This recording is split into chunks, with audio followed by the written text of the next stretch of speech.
भारत में आंगनबाड़ी केंद्र मातृ शिशु एवं स्वास्थ्य पोषण का एक महत्वपूर्ण आधार है। यहाँ कार्यरत आंगनबाड़ी कार्यकर्ता, सहायिका और आशा बहुएं गर्भवती महिलाओं एवं नवजात शिशुओं की देखभाल में महत्वपूर्ण भूमिका निभाती हैं। इनके कार्य केवल कुछ घंटों तक सीमित नहीं है, बल्कि ये महिलाएं दिन में 10 घंटे से अधिक कार्य करती हैं।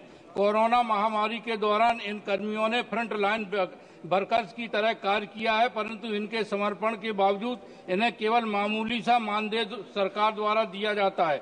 आंगनबाड़ी कार्यकर्ताओं एवं सहायिकाओं के कार्य को ध्यान में रखकर इनको सरकारी कर्मचारी का दर्जा के साथ साथ सभी सरकारी सुविधाएं प्रदान की जाए, उनके मानदेय में वृद्धि की जाए और आंगनबाड़ी। हम झूठी वाहवाही नहीं लूटना चाहते, झूठी खबरें नहीं दिखाना चाहते, झूठी दिलासा नहीं देना चाहते। हम सच्चाई के साथ सच्ची खबरें दिखाना चाहते हैं। लेकिन एक कहावत है ना, ये दिखावे की दुनिया है जनाब, यहाँ हर खूबसूरत चीज अच्छी हो ये तो जरूरी नहीं। तो आइए सबसे पहले मैं जालौन उत्तर प्रदेश सपा सांसद नारायण दास अहिवाड़ जी के द्वारा जो लोकसभा सदन में आंगनवाड़ी सेविका सहायिकाओं की वेतनमान संबंधी मुद्दों को उठाया गया है वो वीडियो क्लिप दिखाने जा रही हूँ।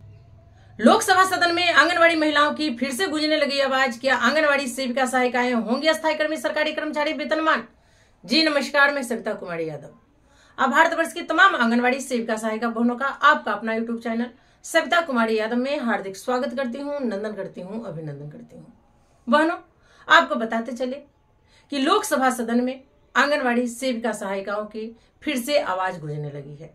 आप लोगों को पता है कि लास्ट जनवरी से लेकर 4 अप्रैल 2025 तक बजट सत्र चलेगी, जिस पर देश भर की तमाम आंगनवाड़ी सेविका सहायिकाएं आशा ममता रसोईया यानी कि हर विभाग की कर्मचारियों की नजर टिकी हुई है। शायद इस बजट में हम सबके लिए कुछ अच्छा होगा, लेकिन आज तक आंगनवाड़ी कर्मियों के लिए इस बजट सत्र में वित्त मंत्री माननीय निर्मला सीतारमण जी के द्वारा कुछ भी घोषणा नहीं की गई है।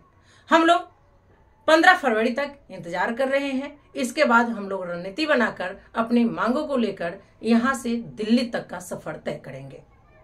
आप लोगों को पता है कि आंगनवाड़ी कर्मियां केंद्र सरकार की कर्मचारी है और सभी सरकारें को पता है, चाहे वो एनडीए की सरकार हो या यूपीए की सरकार हो, उनको पता है कि आंगनवाड़ी कर्मचारी महिलाएं जब भी अस्थायी कर्मी सरकारी कर्मचारी वेतनमान होंगी तो वो केंद्र से ही होंगी, क्योंकि ये लोग केंद्र प्रायोजित कर्मी हैं। लेकिन ये लोग टाल मटोल करते हैं। बिहार सरकार हो या अन्य राज्य सरकारों के पाले में आंगनवाड़ी सेविका सहायिकाओं को फेंक देते हैं और राज्य सरकारें कहती है कि आप केंद्र की कर्मी हैं, अपना डिमांड केंद्र सरकार के समक्ष रखें, मैं भी आपकी मांगों को उनके यहाँ भेजने का काम करूंगा, पहुंचाने का काम करूंगा। जैसे गांव में कहावत है कि डगड़ा का बैगन, हम लोग आंगनवाड़ी सेविका सहायिकाओं को ये सरकारें डगड़ा का बैगन बना के रखी है। केंद्र सरकार राज्य सरकार के पाले फेंकती है तो राज्य सरकार केंद्र सरकार के पाले फेंकती है। लेकिन फिर एक उम्मीद जगी कि चाहे वो यूपी के ही सांसद क्यों न हो, बिहार के सांसद क्यों न हो, सत्ता पक्ष के सांसद क्यों न हो, विपक्ष के सांसद क्यों न हो या निर्दलीय सांसद क्यों न हो, फिर से आंगनवाड़ी सेविका सहायिकाओं की आवाज लोकसभा सदन में उठाने लगे हैं। पहले तो सभी लोग मानदेय संबंधी बात करते थे, लेकिन अब सब वेतनमान संबंधी बातों को लोकसभा सदन में उठाने का काम कर रहे हैं। ये लोग बार बार गुजरात हाई कोर्ट के डिसीजन का जिक्र कर रहे हैं, उसका हवाला देते हुए ये कहते हैं कि आंगनवाड़ी कर्मियां भी अस्थायी कर्मी सरकारी कर्मचारी वेतनमान की हकदार है, इन्हें ये हक मिलना चाहिए। हालांकि ये लोग अपनी बातों को रखते हैं, इससे पहले ही जो पीठासीन पदाधिकारी होते हैं, वो महिला हो या जेंट्स हो, इनकी बात पूरी होने से पहले ही बात को वहीं पे समाप्त कर देते हैं, यानी समय ऑफ। ये हम आंगनवाड़ी सेविका सहायिकाओं के लिए दुर्भाग्य की बात है। तो आइए सबसे पहले मैं आप लोगों को वो वीडियो क्लिप दिखाना चाहूंगी जो कि यूपी के ही ये विपक्ष के सांसद है, जो 11 फरवरी 2025 को जालौन उत्तर प्रदेश सपा सांसद नारायण दास अहिवाड़ जी आंगनवाड़ी सेविका सहायिकाओं की मुद्दों को वहां पर उठाने का काम किए हैं।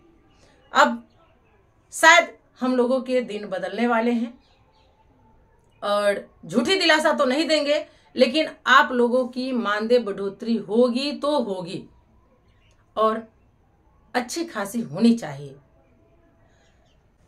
हम झूठी वाहवाही नहीं लूटना चाहते, झूठी खबरें नहीं दिखाना चाहते, झूठी दिलासा नहीं देना चाहते। हम सच्चाई के साथ सच्ची खबरें दिखाना चाहते हैं। लेकिन एक कहावत है ना, ये दिखावे की दुनिया है जनाब, यहाँ हर खूबसूरत चीज अच्छी हो ये तो जरूरी नहीं।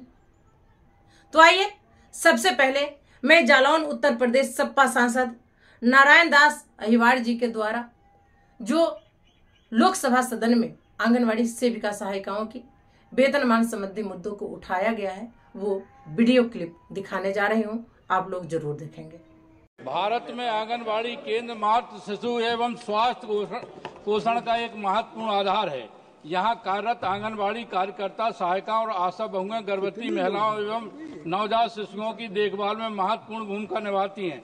इनके कार्य केवल कुछ घंटों तक सीमित नहीं है, बल्कि ये महिलाएं दिन में 10 घंटे से अधिक कार्य करती हैं। कोरोना महामारी के दौरान इन कर्मियों ने फ्रंट लाइन वर्कर्स की तरह कार्य किया है, परंतु इनके समर्पण के बावजूद इन्हें केवल मामूली सा मानदेय सरकार द्वारा दिया जाता है। आंगनवाड़ी कार्यकर्ताओं को 8,000 तथा सहायिकाओं को 6,000, जो कि बहुत ही कम है। इनमें परिवार का पालन पोषण करने में बहुत कठिनाई हो रही है। मेरे संसदीय क्षेत्र जालौन के साथ साथ पूरे उत्तर प्रदेश में आंगनवाड़ी केंद्रों की स्थिति अत्यंत दयनीय है। यहाँ स्वच्छ पेयजल, शौचालय, उचित वेंटिलेशन और बिजली जैसी मूलभूत समस्याओं का अभाव है, जिससे सेवाओं की गुणवत्ता बहुत ही प्रभावित हो रही है। आंगनवाड़ी कार्यकर्ताओं एवं सहायिकाओं के कार्य को ध्यान में रखकर इनको सरकारी कर्मचारी का दर्जा के साथ साथ सभी सरकारी सुविधाएं प्रदान की जाए, उनके मानदेय में वृद्धि की जाए और आंगनवाड़ी केंद्र लिख करके दे दिए, लिख के टेबल पे लिख करके जिसको एसोसिएट करना वो लिख के भेज दे, जिससे एसोसिएट हो जाएगा।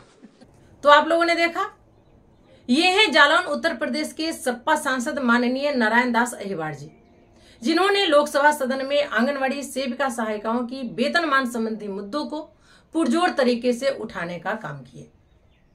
इसमें एक पॉजिटिव बात सामने यह आई है जिस पर आप लोग गौर फरमाए होंगे, अगर नहीं फरमाए होंगे तो यहाँ पे सुन लीजिए। जब डुमरियागंज उत्तर प्रदेश बीजेपी सांसद माननीय जगदम्बिका पाल जी 10 फरवरी 2025 को लोकसभा सदन में आंगनवाड़ी सेविका सहायिकाओं के मुद्दों को उठा रहे थे, गुजरात हाई कोर्ट के डिसीजन का जिक्र कर रहे थे, तो उनका समय पीठासीन अधिकारी माननीय संध्या राय जी के द्वारा सदन की कार्यवाही 2 बजे तक स्थगित कर दी गई थी, यानी कि उनका समय समाप्त कर दिया गया था। आज यानी 11 फरवरी 2025 को पीठासीन अधिकारी वही सांसद जो कि बीजेपी के सांसद हैं माननीय जगदम्बिका पाल जी, पीठासीन अधिकारी के पद पे आसीन थे और वहां पर जालौन उत्तर प्रदेश सपा सांसद नारायण दास अहिवाड़ जी के द्वारा आंगनवाड़ी सेविका सहायिकाओं की मुद्दों को उठाया जा रहा था। तब जाकर माननीय पीठासीन महोदय ने उनको लिखित रूप से सबमिट करने के लिए कहा, यानी कि सत्ता पक्ष के सांसद जो पीठासीन अधिकारी के पद पे भी बैठे हुए थे, उन्होंने लोकसभा सदन में एक सांसद प्रतिनिधि के रूप में आंगनवाड़ी सेविका सहायिकाओं के मुद्दों को भी उठाया था। वहीं सपा सांसद के द्वारा भी आंगनवाड़ी सेविका सहायिकाओं के मुद्दों को उठाया गया और उनको वो लिखित रूप से सबमिट करने के लिए कहे।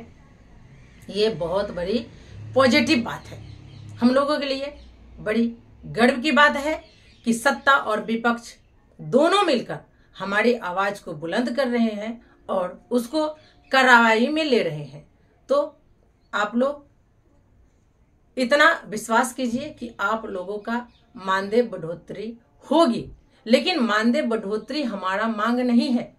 हमारा मांग है अस्थायी कर्मी सरकारी कर्मचारी वेतनमान, जो कि माननीय सांसद महोदय के द्वारा गुजरात हाई कोर्ट के डिसीजन का जिक्र करते हुए वेतनमान संबंधी मुद्दों को उठाया गया है। तो देखिए, एनडीए सरकार की बजट की पिटारे से हम आंगनवाड़ी सेविका सहायिकाओं के लिए क्या निकलकर आता है, ये सही में बजट का पिटारा है या बजट के नाम पर सिर्फ दिखावा है, ये सांपों से नागों से भरा हुआ पिटारा है। इसका इंतजार है। अगर हमारी मांग पूरी नहीं होती है तो हम भारतवर्ष की तमाम आंगनवाड़ी सेविका सहायिका बहनें अखिल भारतीय आंगनवाड़ी कर्मचारी महासभा के राष्ट्रीय अध्यक्ष माननीय गुलाब सिंह जी के तत्वाधान में दिल्ली के जंतर मंतर पर पुनः धरना प्रदर्शन करेंगे और सड़क से सदन तक, रोड से कोर्ट तक का सफर तय करेंगे।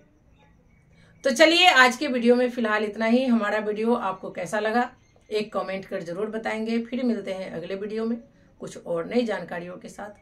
तब तक के लिए आप हमें विदा दीजिए। नमस्कार।